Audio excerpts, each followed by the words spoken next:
कोई भी विधि एक शरीर की तरह होती है और उस विधि के पीछे का कंसेप्ट उस विधि का आत्मा होता है। यदि आप यह वीडियो एकादशी के बाद देख रहे हो तो कोई बात नहीं, जितने दिन बचे हैं उतने दिन यह विधि कर लो। उसका मूल हेतु है हमें और हमारे प्रियजनों को अति भयंकर शारीरिक पीड़ा से बचाने का।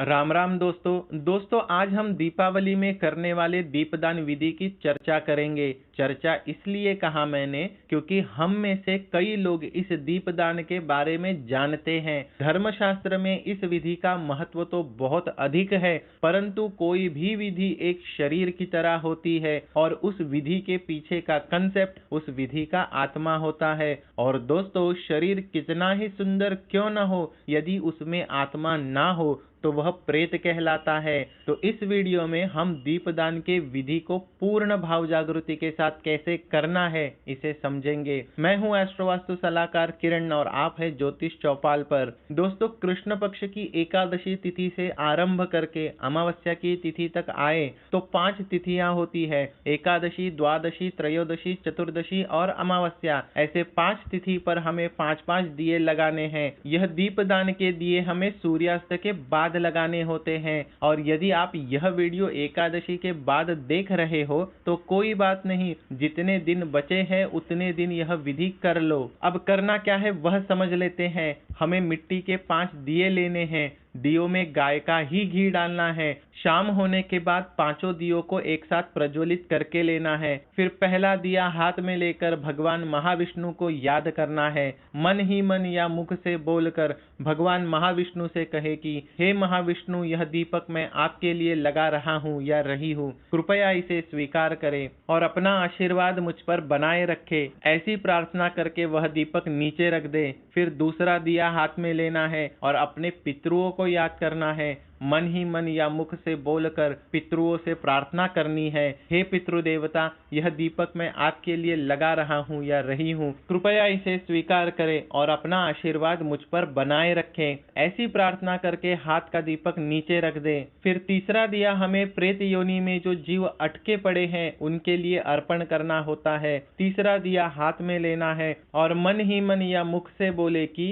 प्रेत योनि में स्थित सभी जीवों के लिए मैं यह दीपदान अर्पण करता हूँ। इस दीपक के प्रकाश से आपको आपका मार्ग दिखे और आपको प्रेत योनि से मुक्ति मिलकर मोक्ष की प्राप्ति हो। मैं ऐसी प्रार्थना करता हूँ या करती हूँ। दोस्तों, लिटरली मन में ये फील करना है कि हे भगवान, प्रेत योनि के इन जीवों की पीड़ा को समाप्त करके इनको मुक्ति दे दे। किसी और का कष्ट कम हो, ऐसी प्रार्थना करने से हमारा मन अपने आप ही शांत हो जाता है। और आगे कभी यदि हमसे कोई गलत कृत्य होने वाला होता है तो हमें यह कंसेप्ट याद आता है कि गलती की सजा मिलती ही है। हम इस शरीर में है तब तक मिले या शरीर छोड़ दे उसके बाद मिले। दोस्तों, प्रेत योनि के जीवों की मुक्ति का भाव जागृत करके अपनी प्रार्थना पूरी कर ले और हाथ में का दीपक नीचे रख दे। फिर चौथा दिया हाथ में लेना है और मृत्यु के देवता यमदेव को याद करना है। मन ही मन या मुख से बोलकर यमदेव से कहें कि हे यम देवता, यह दीपक मैं आपके लिए लगा रहा हूँ या रही हूँ, कृपया इसे स्वीकार करें और मेरे पूरे परिवार को, मेरे सभी प्रियजनों को दीर्घायुष्य करे। दोस्तों, हम जो यम देवता को यह प्रार्थना करते हैं उसका मूल हेतु है हमें और हमारे प्रियजनों को अति भयंकर शारीरिक पीड़ा से बचाने का, जैसे कोई एक्सीडेंट, घात-पात इत्यादि। ऐसी प्रार्थना पूरी करके हमें वह हाथ का दीपक नीचे रख देना है। फिर 5वां दिया हाथ में लेना है और रुद्र को याद करना है, शिवजी को नहीं, रुद्र को, और प्रार्थना करे कि हे महारुद्र, यह दीपक मैं आपके लिए लगा रहा हूँ या रही हूँ, कृपया इसे स्वीकार करे और अपना आशीर्वाद मुझ पर बनाए रखे, मुझे संकटों से सुरक्षित रखे। ऐसी प्रार्थना करके आखिरी दीपक भी नीचे रख दे। यहाँ आकर पूर्ण होती है दीपदान की सरल विधि।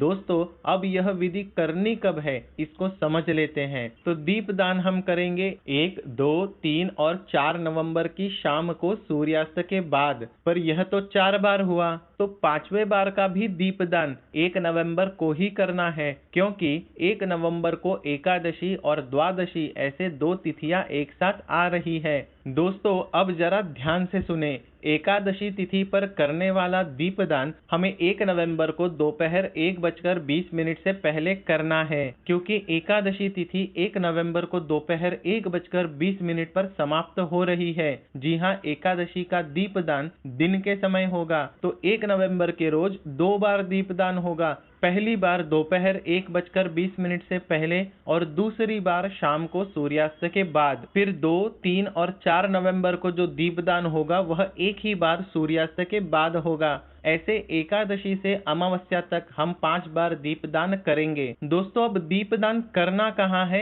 इसका भी नियम जान लेते हैं। पहला ऑप्शन है हम किसी विष्णु मंदिर में यह दीपदान कर सकते हैं, या किसी नदी किनारे कर सकते हैं, किसी कुएं के या जलाशय के बगल में यह दीपदान कर सकते हैं, या पीपल के पेड़ के नीचे यह दीपदान कर सकते हैं, या हमारे आंगन में यह दीपदान कर सकते हैं। अब मॉडर्न लाइफस्टाइल में इसमें से कौन सी जगह उपलब्ध होगी, इस पर बड़ा प्रश्न चिन्ह है। तो कोई अन्य बड़े वृक्ष के नीचे या गार्डन में यह दीपदान कर सकते हैं। बस घर के चौखट पर हम यह दिए नहीं लगाएंगे। दोस्तों आशा करता हूँ आप इस विधि का आत्मिक आनंद लेंगे, और यदि आप भी भाव जागृति के साथ यह दीपदान का विधि करना चाहते हैं तो लाइक बटन दबाकर यूनिवर्स में एक पॉजिटिव मैसेज सेंड कर दे। अभी आपसे विदा लेता हूँ। जय हिंद, वंदे मातरम।